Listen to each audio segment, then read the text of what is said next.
Up until now, we've done about 500 minutes worth of AI generated content for our clients. Do any of you guys know this movie called Mirai? We did all of those AI scenes. The climax was AI, the starting anime scenes were AI. So we made about 70 AI scenes for that movie that was played in theaters across India. So in this session, I'll teach you how to master these Gen AI tools. Hello everybody. How's it going? All good? Yeah, everybody seems sleepy after the lunch, so I'll keep it as upbeat as possible and try not to bore you to sleep. So, quickly, I'll just start off with my introduction. I'm Byan Gandhi. I'm currently 21 years old, and I've been running Augmentables for the last 3 years. So, thank you so much. So, I started off working since I was 14 years old. So, I started off as a video editor, then I got into CGI, and after which everybody knows crypto. So when I was in my 12th grade, I had a crypto-based startup which was then acquired, after which I started Augmentables, where we were initially into AR VR tech, which made a lot of losses. So after a few months, we had to pivot to Gen AI because I come from a creative background. So one day I woke up and saw that, oh, all the creative jobs are going to go away in a few years. So let's see what that's about. So then I came across a lot of AI tools, started experimenting, and then here I am. So in this session, thank you so much. So in this session, I'll teach you how to master these Gen AI tools. And Gen AI is one of the most interesting part of AI because majority, when you hear AI, you think about, oh, databases, oh, large language models and everything. We are not going to do any of that. So this is going to be very creative, very user-friendly, something you can go and experiment. So we'll learn about understanding what Gen AI is, how to read documentations, how to structure a prompt, prompting for any sort of tools. So yeah. So a little bit about Augmentables again. So we are a Gen AI service provider. So we make ads, we make film scenes, we make TV shows, all with AI. So that's just a few guys on laptops. So up until now, we've done about 500 minutes worth of AI generated content for our clients. Then, do any of you guys know this movie called Mirai that came in recently? So we did all of those AI scenes. The climax was AI. The starting anime scenes were AI. So we made about 70 AI scenes for that movie that was played in theaters across India. So now we are a team of very sweet 15 guys working from Bombay, and we are on road to scale. So I'll show you some of our works. So this is the trailer that I was talking about. A year ago, when I was experimenting with AI, I had developed this one very simple trailer in a matter of like 4 days, which somehow went very viral and has accumulated about 20 million views across multiple platforms. So thank you so much. Has any of you seen this video? Oh, amazing. So, for those who have seen, you know that after this went viral, we scaled up, we made a lot more episodes, which will play in the session. Then, these are some of the 3D works that we have done. These are some, this is a short film that we're making, which is a Pixar style video. So, this is all done by AI. Then again, these are some anime scenes that we've done with AI. And some of these scenes have been played in theaters and movies as well, like this one in the middle. Then this is one of the Mahabharata episodes that we have done. This is the episode 2, which is very hyper realistic. We tried to take it up a notch in every episode because these AI tools keep getting better and better every single week. So with every episode, we have launched about 3 episodes up until now, and you can visibly see the difference there. Then these are some food related ads that we had did. Then these are again some very hyper realistic ads we did for Colgate. Then these are some product ads that we've done. Do any of you guys have a product based company? A physical product? Oh, amazing. So you'll know how to make these product images using AI. So this again we did for Snitch. Yeah. And this ad was, all these images are completely AI generated. We made an ad for Tata Curve. So there was no cameras involved, it was all AI. So yeah, now starting the session, we'll go into history of how tech evolves. So as many of you know, 20 years ago we had these products. We had a separate radio, we had a camera, we had a calendar, we had books, we had telephones, we had handheld games, torch, maps, albums, calculator, and everything. And all of that, in a matter of less than 20 years, was replaced by this one particular device, which are phones. Now that you think of it, there are a lot more things that were replaced by this one particular product. But now this hardware has reached its point. But this trajectory is followed by each and every tech that you see. Now, the next 20 years, I believe it's jobs. So now AI has already started replacing jobs like data analysts, paralegals, journalism, video editors, graphic designers. So, and this may seem scary, like, oh, AI is replacing jobs and everything. But what people won't tell you is, for example, let's take graphic designer. What I'm teaching right now will most probably affect graphic designers and video editors more. So let's say graphic designer. So as I said, in Augmentables, I used to work in AR/VR before. So I had created personally these 4 educational books for kids. So which requires a graphic designer. So I went to a graphic designer. He quoted me 2.5 lakh rupees to design 4 books, which would have taken about 4 to 4.5 months roughly, which is a lot.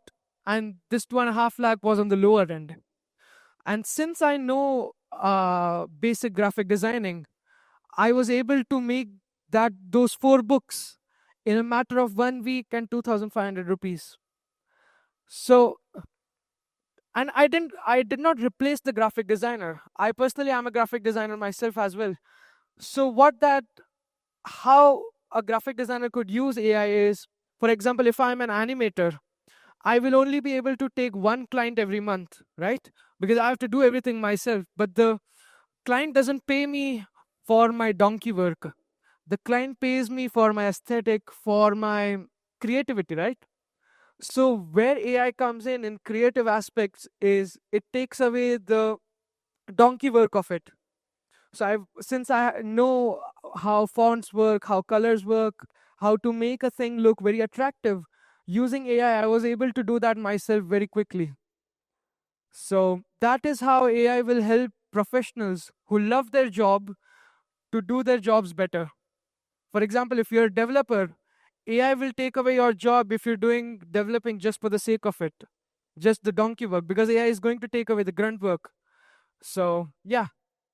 So now let's understand what Gen AI is, because there are a lot of type of AIs. So Gen AI is basically generative AI, where you type in something and that AI generates something for you. So it could be an image, it could be a video, it could be a music, it could be a voiceover, it could be anything. So AI has helped us bring a new era of filmmaking, a new era of making advertisements, making creative stuff, and everything. So with AI, we are able to reduce 90% of the cost. So for the movie that we worked on, we had made scenes where there's castles that are being blown up. There's a massive war zone and everything, which would have taken up about at least a 500-person crew on set, which was then we were able to do with AI with just a few guys. So in a nutshell, when you think about Gen AI, you think, oh, you need to generate a prompt. Then that prompt will give you an image. And then that image you need to convert into a video. But then when you actually sit and do it, you realize that it's not that easy. Like there are a billion different tools that you need to, shift through. Like, for example, if you need to make video, where do you go? Do you go to Kling? Do you go to Runway? Do you go to Luma? Where do you go? How do you prompt for any of these? So the answer to all of that, answer to all of those questions is documentations. Do any of you guys have ever experimented with these creative AI tools? So Midjourney seems to be the most popular one. So when you open up Midjourney, you have a plethora of options. Like very different types of settings and everything. It's not like maybe Canva or something. So it gets very overwhelming. So how do you crack that? So do any of you guys know what documentations are? So documentations are basically um, a document from the company giving you a user manual on how to use that particular tech. So I'll show you an example of all these documents and how you can use that further. So now let's come to prompt structure. So when you try to make an image, usually what people do is, oh, if you want to make an image of a Indian king walking in a forest, you'll just type in an Indian king walking in a forest. But you won't get the desired result because AI needs to understand in depth. So AI will only be able to process the stuff that you write to it. So there are 1,000 different types of forests, 1,000 different types of Indian kings. So you need to go in depth. So for that, you need to write a very detailed prompt. But how do you write it? So in this prompt, I'll just read it out to you real quick. So a photorealistic cinematic wide shot of an Indian king walking through a dense forest with his royal convoy. The king wears ornate traditional attire with a golden crown, blah, blah, blah. And then below you can see shot with ARRI Alexa, a 65 camera, 35 anamorphic lens, natural volumetric lighting, yada, yada, yada. So these are very in-depth settings. So how do you go about and do this for each and every image that you want? So that is where we make a pipeline. So we use ChatGPT as our base. So ChatGPT, you can consider it as a really, really smart person. So what you do is you create a pipeline where you go to ChatGPT, you give it context that, okay, this is what I'm making. I am making a show called Mahabharat, which is set in this particular era. So keep the um, architecture in mind. Keep the dressing of all these people in mind. And then now help me create prompts for all these scenes that I'm asking for. And to get consistency, we use a prompt template. So you can click a picture of it. So prompt structure is basically something you give to ChatGPT to help you be consistent. So this will consist of each and every data that you require to get a consistent image through an AI model. So a photorealistic bracket, bright, midday, evening, afternoon, whatever time of shot, indoor, outdoor, close up, wide angle, blah, blah, blah. So then what ChatGPT does is I go to ChatGPT, I tell it I want to make Mahabharat video. Keep this era in mind. This is why I am making it. This is the style that I want to follow. And this is the prompt structure that you need to follow. So every time you ask for Krishna, it'll fill up the character details itself and give you a more consistent image. And then while writing a prompt, a lot of time what happens is even AI gives you a very massive unnecessary prompt.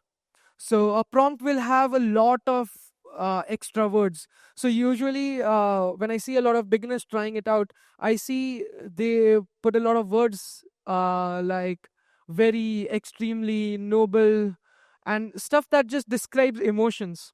And AI won't understand that at all. And what that does is, I'll give you an analogy. For example, there's an artist and you wanted to paint a picture in 100 brush strokes. The brush strokes that you describe need to be extremely precise for him to make the best image possible. And when you give unnecessary details to it, it just wastes your brush strokes and the image comes out raw. So when you work with AI, you need to be as on point as possible. So majority times, like 50% of the prompt is extra words, like I'm unable to read it. So very detailed and extremely cinematic and beautiful shot of a powerful, majestic and noble Indian king. So there's a lot of extra words which you can summarize and give it to the tool. So when you do this, you'll see a very visible difference. So basically prompting for any kind of AI tool is read the documentation, understand those settings, ask ChatGPT, give it context on what you're doing, and then iterate a lot more. So when we try to make an image right now after this particular PPT, you'll see the number of iterations that we do.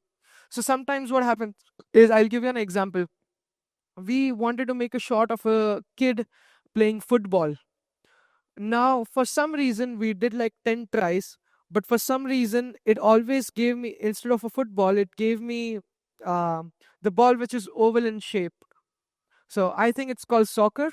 I'm not really sure. So we were unable to understand what was happening because we wanted the black and white football. I went on Google and I searched for football. And then what came out was the majority of those images had the soccer oval shaped ball. So then we changed that word from football to soccer, and then we were able to get the black and white image.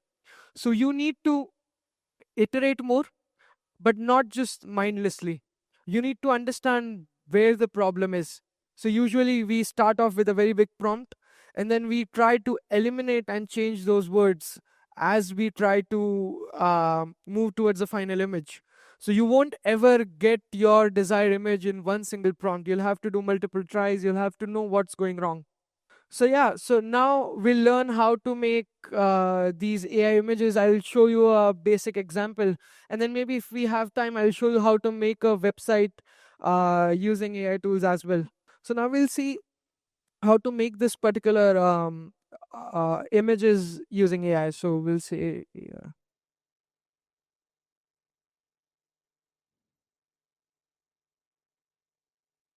Now we'll start off by giving this AI some context.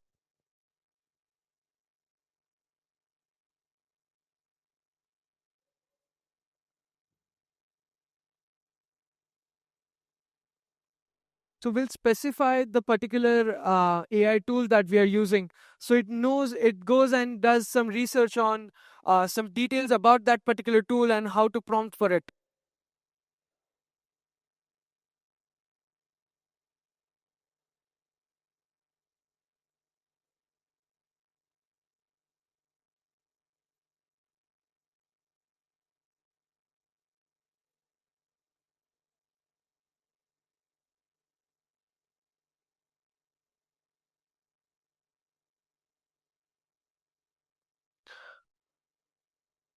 I'll just quickly search for the prompt. Now we'll give it the prompt structure that we just saw. Yeah, sorry.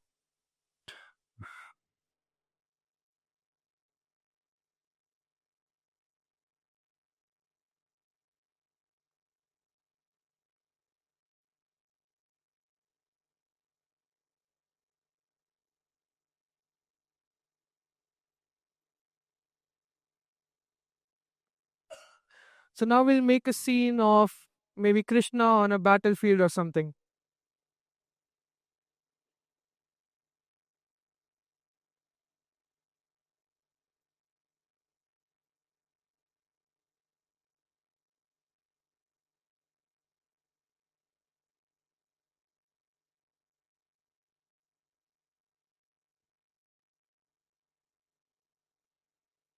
So now you get a proper detailed prompt, a photorealistic dramatic evening outdoor backshot photo of Lord Krishna standing on the Mahabharat battlefield of Kurukshetra, his divine blue toned skin.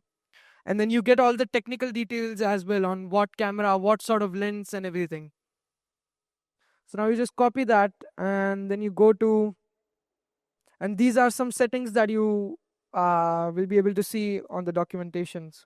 So I'll show you the documentation as well. So the documentations are always here. If you go to help, in-depth documentation, make the most out of Midjourney. So here you can learn prompt basics, how to modify your creations, the art of prompting and everything. So here if you go to the art of prompting, you'll be able to see a lot of these settings and how they work. Like if you define the 1400s, 1500s, 1600, it understands what you want exactly. And here are some more settings like Midjourney control. So these are all the parameters list that you can use to control your image generation. So each and every AI tool has their own documentation portal in the help section, which helps you understand that AI tool much, much better. So yeah. So now we have a proper shot of Lord Krishna in a battlefield. But if you had done this normally, let's say without any settings,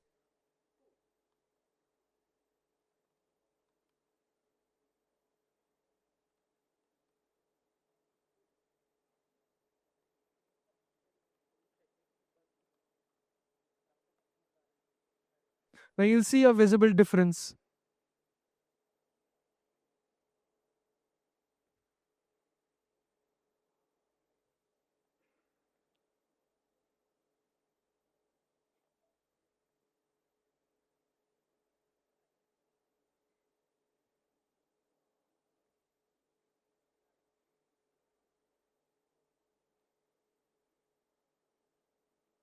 Now it gives you very random results. Like these are not very hyper realistic images. There are a lot of mistakes. There's no depth in the image, in the background. Then this is completely something else. So that is why you need to give it a lot of details, a lot of context, and on point details. So this is how you can generate images and videos on any kind of tool by just using ChatGPT, giving it context, and understanding the documentation. These settings I was able to find out through the documentation itself. So that's about it for the image generation part. Do you guys have any doubts on the image generation part? Yes.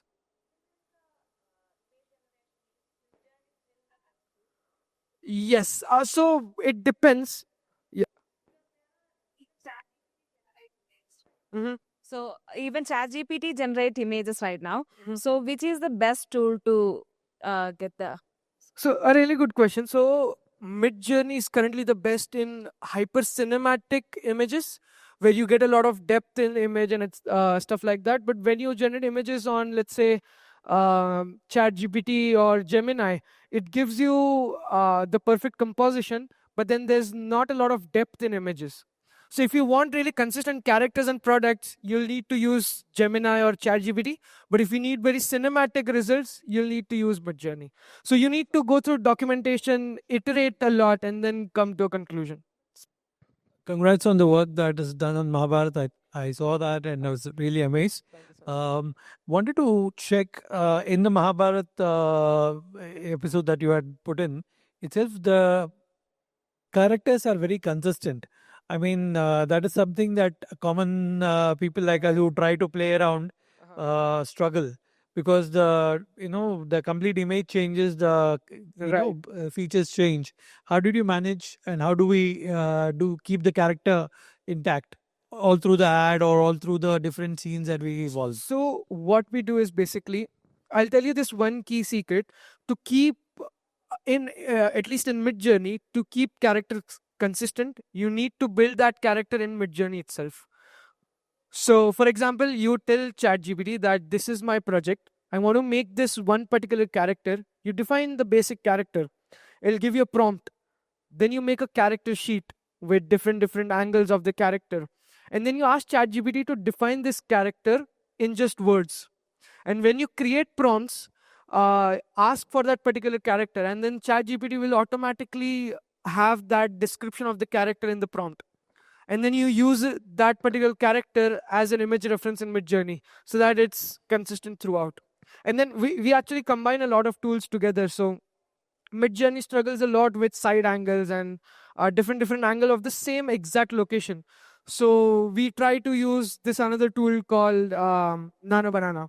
So we give one image that we got from Midjourney and ask it to give different angles of that particular image. So we try to combine like 7 different tools to get one particular scene right.